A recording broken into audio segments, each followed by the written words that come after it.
श्री गुरु हरिभाऊ महाराज पाटील पंढरपूरकर यांचे विद्यावंशज गुरुवर्य श्री गणेशजी महाराज पाटील यांचे नवनवीन व चिंतनीय व्हिडिओ पाहण्यासाठी आमच्या मोक्ष पाठशाळा या चॅनलला सबस्क्राईब करा व बेल आयकॉन बटन नक्की दाबा।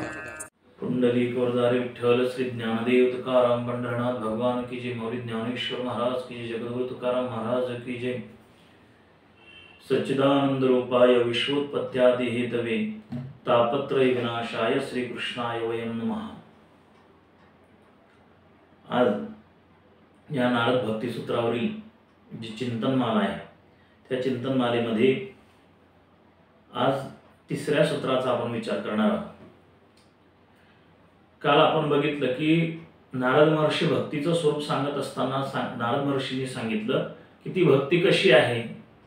सात वस्मिन परम प्रेम स्वरूपा म्हणजे भगवान परमात्म्याविषयी निरतिशय प्रेम हीच खरी भक्ती आहे। आणि ह्या तिसऱ्या सूत्रामध्ये त्या निरतिशय प्रेम स्वरूप असणारी जी भक्ती आहे त्या भक्तीचा एक विशेष नारद महर्षी सांगतात की कशी आहे ती भक्ती। म्हणजे परम प्रेम स्वरूप असणारी जी भक्ती आहे ती भक्ती कशी आहे तर अमृत स्वरूपाच। ती भक्ती कशी आहे अमृत स्वरूपाच म्हणजे ती परम प्रेम रूप असणारी जी भक्ती आहे ती भक्ती कशी आहे तर अमृत स्वरूपाच। म्हणजे हा एक महत्त्वाचा विशेष गुण विशेष धर्म त्या भक्तीबद्दल नारद महर्षी प्रतिपादन करतात। तर अमृत स्वरूपाच असं म्हणत असताना ह्या अमृत स्वरूपाच्या ह्या शब्दाचा आपल्याला तीन पद्धतीने विचार करता येईल। तीन पद्धतीने अमृत स्वरूपाचे म्हणजे अमृत स्वरूपा म्हणजे नेमकं काय तर याचा तीन पद्धतीने नारद महर्षींनी या जी परम प्रेम रूपाची भक्ती आहे त्या भक्तीला अमृत स्वरूपा असं का म्हटलं याचा तीन पद्धतीने आपल्याला विचार करता येईल की अमृत स्वरूपा का म्हणावं।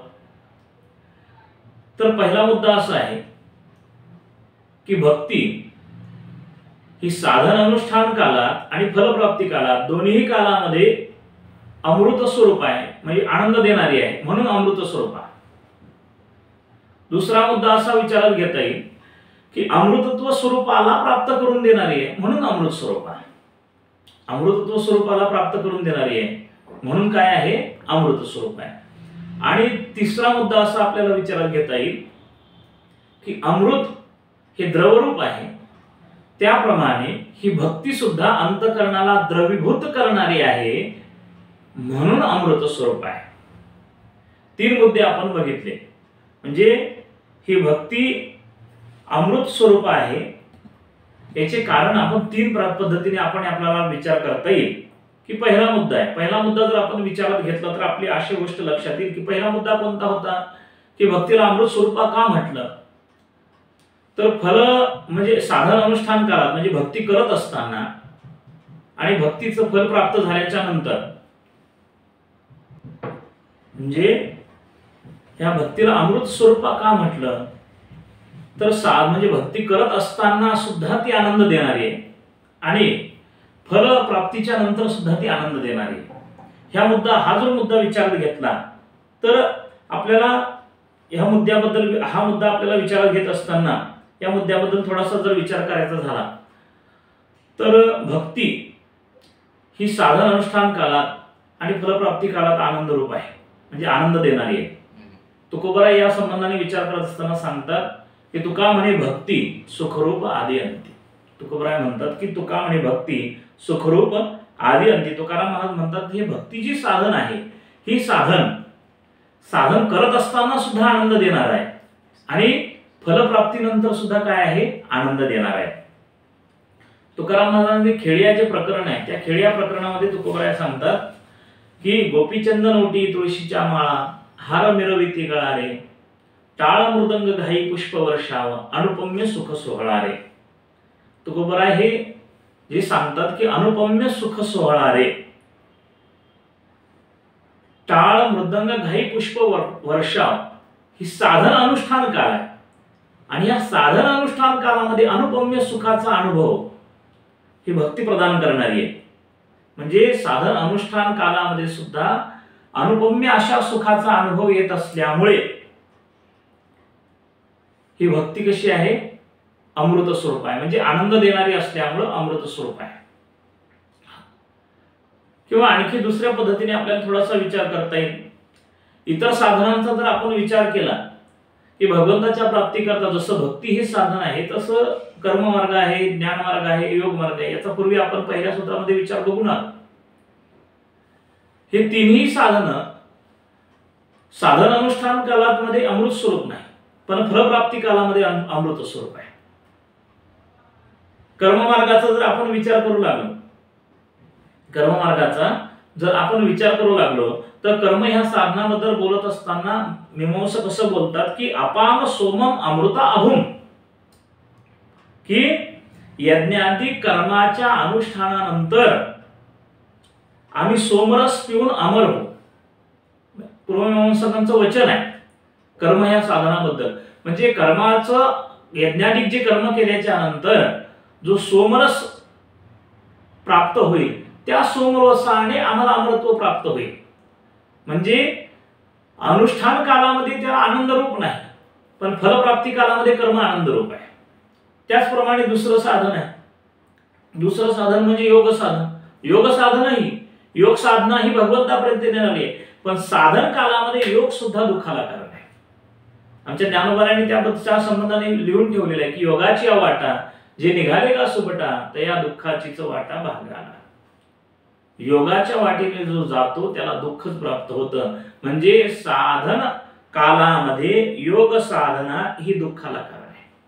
साधन कालामध्ये जी योग साधना आहे ही योग साधना काय होती? दुःखाला कारण होती. भले ती त्या म्हणजे यम नियम आसन प्रत्याहार धारणा ध्यान ही जी योगाची जी साधन आहे, समाधीची जी साधन आहे, ह्या साधन अनुष्ठान कालामध्ये ती योग काय होतो? दुःखाला कारण होतो. पण समाधी कालामध्ये मात्र म्हणजे समाधी अवस्थेमध्ये मात्र तो अमृतत्वाला प्राप्त करून देणार आहे.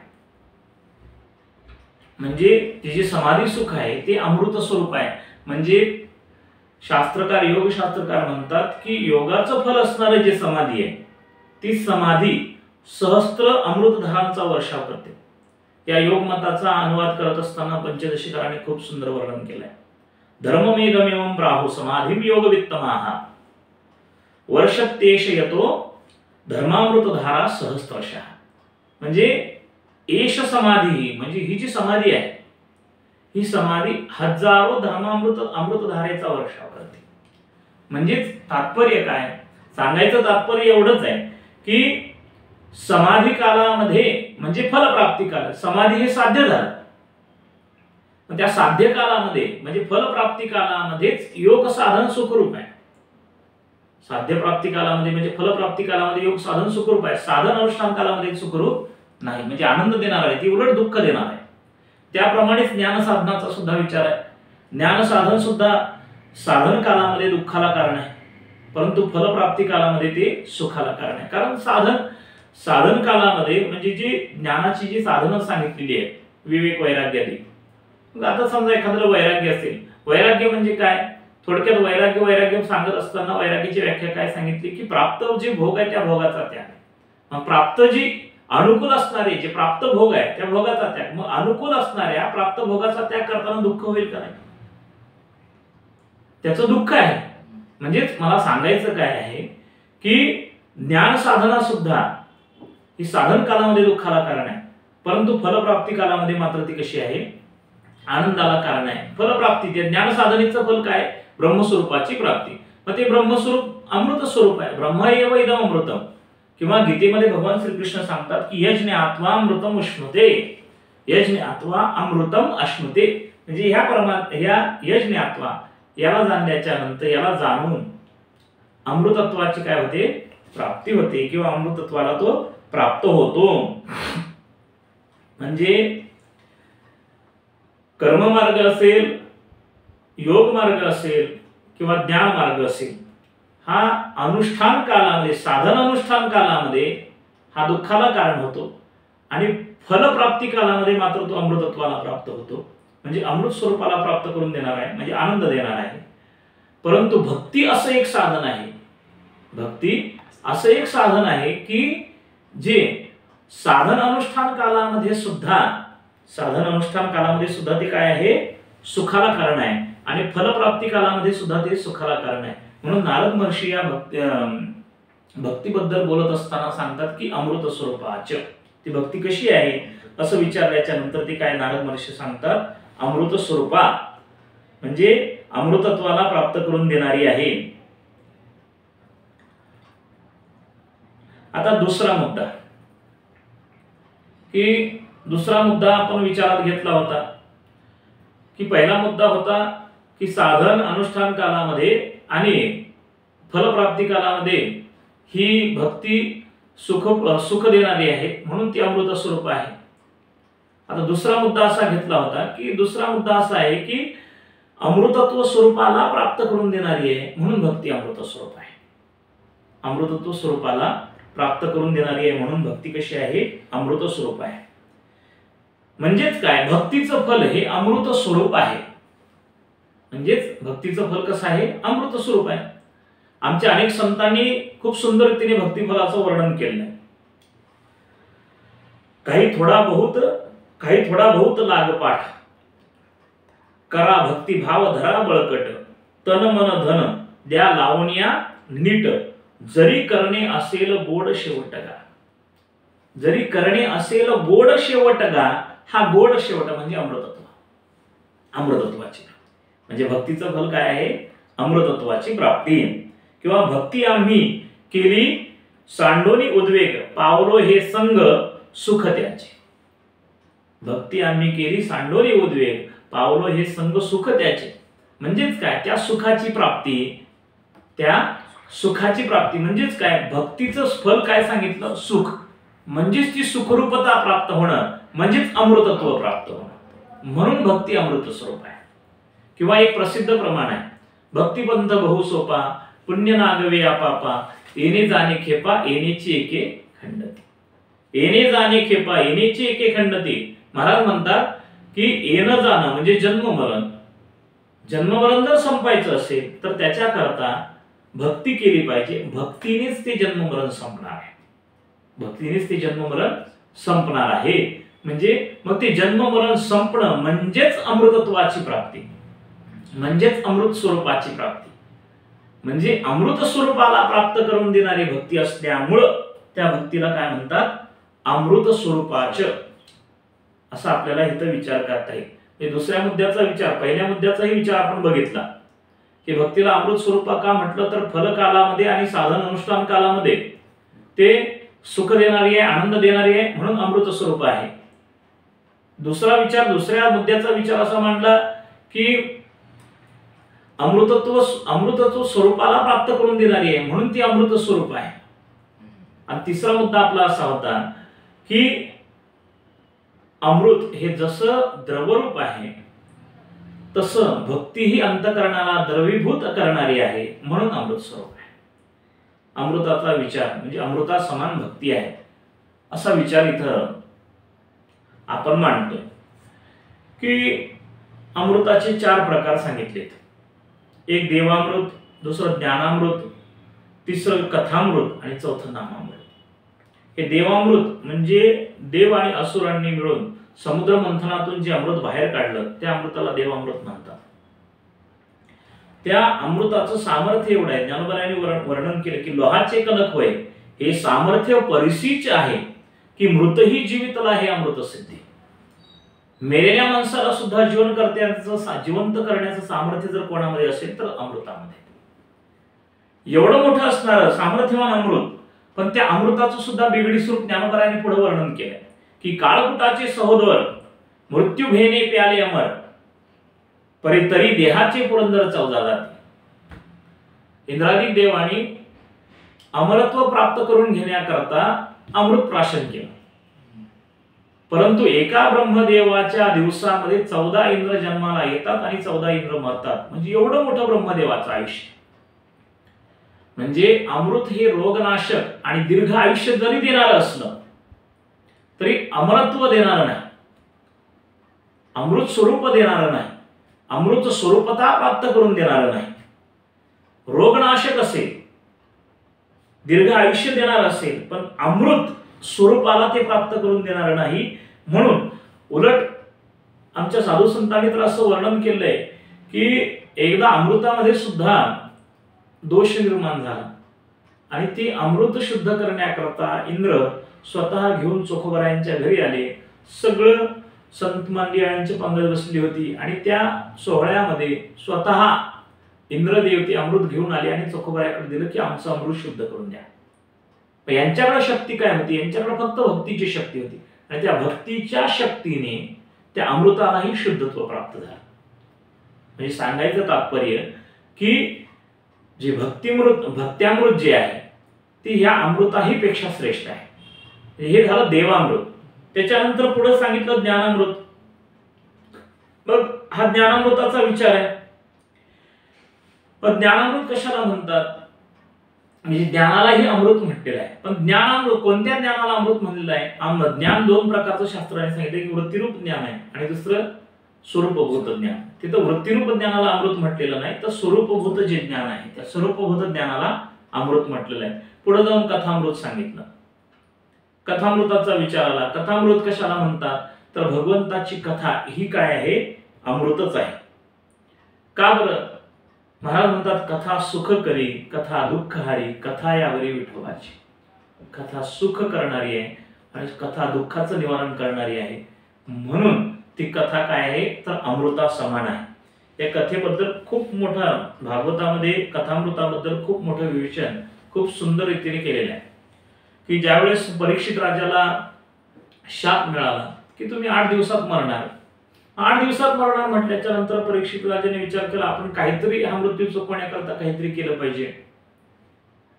शेवटी शुकदेव महाराजांची भेट झाली. शुकदेव महाराज आले आणि सांगितलं की बाबा तुला याची भीतीच राहणार नाही, असं तुला अशी जी भागवत कथा आहे, भागवत कथामृत आहे, ते भागवत कथामृत मी तुला देतो की ज्याच्याने तुला अमृत स्वरूपाची प्राप्ती होईल. ज्यावेळेस शुकाचार्य महाराज भागवत कथा आरंभ करण्याकरता बसलेले आहेत त्यावेळेस इंद्रादिक देव तिथे आले, अमृत घेऊन आले. अमृत घेऊन आल्याच्या नंतर त्यांनी सांगितलं, म्हटले महाराज की आम्ही परीक्षित राजाला इथं वाचवण्याकरता आलेलो आहे. मग काय आहे? काय नाही. त्यांनी सांगितलं की आम्ही अमृत घेऊन आलोय, तुम्ही हे अमृत परीक्षित राजाला द्या, परीक्षित राजा मरणार नाही आणि आम्हाला मात्र तुम्ही जे कथामृत देणार आहे ती कथामृत परीक्षित राजाला जे सांगणार आहे ती कथामृत तुम्ही आम्हाला द्या. त्यावेळी शुकाचार्यांचे उद्गार आहे, कस्वधा कोस्वधा क्व कथा लोके क्व काचक्व मणिर्महा. काय म्हटले? अरे कुठं सुधा म्हणजे कुठं अमृत आणि कुठं कथामृत, या दोघांमध्ये कुठेही तुलना होत नाही. ज्याप्रमाणे एखादा काचेचा मणी आणि एखादा हिरा या दोघांमध्ये तुलना होऊ शकत नाही, त्याप्रमाणे त्या अमृत आणि ह्या कथामृतामध्ये तुलना होऊ शकत नाही. अमृतापेक्षा अमृत हे अमर करेल, म्हणजे अमरत्व म्हणजे ते पण दीर्घ आयुष्य प्रदान करेल. अमरत्व म्हणजे पूर्णतः अमरत्व नाही तर दीर्घ आयुष्य प्रदान करेल, पण अमृत स्वरूपाची प्राप्ती करून देणार नाही. अमृत स्वरूप असणारा जो भगवान परमात्मा त्या भगवान परमात्म्याची प्राप्ती करून देणार नाही. पण हे कथामृत असं आहे की ही अमृत स्वरूपाला प्राप्त करून देणार आहे. आणि चौथा विचार होता की नामामृत. चौथा आहे नामामृत. नामामृत गोडी वैष्णवाला धली, योगिया साधली जीवन करा. हे नामामृत आमच्या वैष्णवाजवळ होतं, आमच्या संतांच्या जवळ होतं. या नामामृताचं फल, नामामृताचा जर आपण विस्तार करू लागलो तर फार मोठा विस्तार होईल. पण ह्या नामामृताचं फल खूप सुंदर रीतीने वर्णन केलंय की नामाचं एवढे मोठं सामर्थ्य आहे की एकच प्रमाण आपण देऊ की मुखी नाम हाती मोक्ष ऐशी साक्ष बहुतांची. आणि आपण मागे बघून गेलो की ब्रह्मैव इदम अमृतम, म्हणजे मोक्ष हा अमृत स्वरूप आहे आणि ते अमृत स्वरूपता ह्या नामभक्तीने प्राप्त होते. त्या भक्तीने काय होते? नामभक्तीने प्राप्त होते. म्हणजेच अमृत स्वरूप असणारा मोक्ष जर त्या भक्तीने प्राप्त होत असेल तर ती भक्ती साधन अनुष्ठान कालामध्ये सुद्धा अमृत स्वरूपाला प्राप्त करून देणारी आहे आणि फलप्राप्ती कालामध्ये सुद्धा अमृत स्वरूपाला प्राप्त करून देणारी आहे, म्हणजेच आनंद देणारी आहे. अनेक साधू संतांचे अनुभव आहेत. वाळवंटामध्ये नामदेवरायांचं कीर्तन होत असताना अनेक आपल्याला अशी कितीतरी प्रमाण पाहायला सापडतील की जिथं सुखे सेवू ब्रह्मानंदा राम नाम गाऊ सदा, या भक्तीच्या योगाने ब्रह्मानंदाचं सेवन संतांनी केलेलं आहे. म्हणजे ब्रह्मानंद प्राप्त करून देणारी, आणि ब्रह्मानंद प्राप्ती म्हणजेच अमृत स्वरूपाची प्राप्ती. आणि म्हणून या भक्तीच्या योगाने फलकाला म्हणजे फलप्राप्ती कालामध्ये तर अमृत स्वरूपाची प्राप्ती होतेच होती, म्हणजे सुखरूपतेची प्राप्ती होतेच होते. पण साधन हे भक्ती साधन करत असताना सुद्धा काय होते, सुखाची प्राप्ती आहे. पण इतर साधनाच्या बाबतीत तसं नाही. इतर साधन अनुष्ठान कालामध्ये दुःखाला कारण आहेत, परंतु फलप्राप्ती कालामध्ये ते सुखाला कारण असते, म्हणजे अमृत स्वरूप प्राप्त करून देतील. पण भक्ती असं आहे, भक्ती असं एक साधन आहे की साधन अनुष्ठान कालामध्ये सुद्धा अमृतत्वाची प्राप्ती करून देणारी आहे, म्हणजे आनंद रूपतेची प्राप्ती करून देणारी आहे, आणि फलकालामध्ये सुद्धा अमृतत्वाची प्राप्ती करून देणारी आहे. म्हणून नारद महर्षी या नारद भक्ती सूत्रामध्ये त्या तस्मिन् परम प्रेम स्वरूपा या भक्तीचा एक विशेष सांगत असताना सांगतात की ती भक्ती कशी आहे, तर अमृत स्वरूपाच. ती भक्ती कशी आहे, अमृत स्वरूपाच. पुंडलिक वरदारी विठ्ठल श्री ज्ञानदेव तुकाराम पंढरीनाथ भगवान की जय. माऊली ज्ञानेश्वर महाराज, जगद्गुरु तुकाराम महाराज की जय.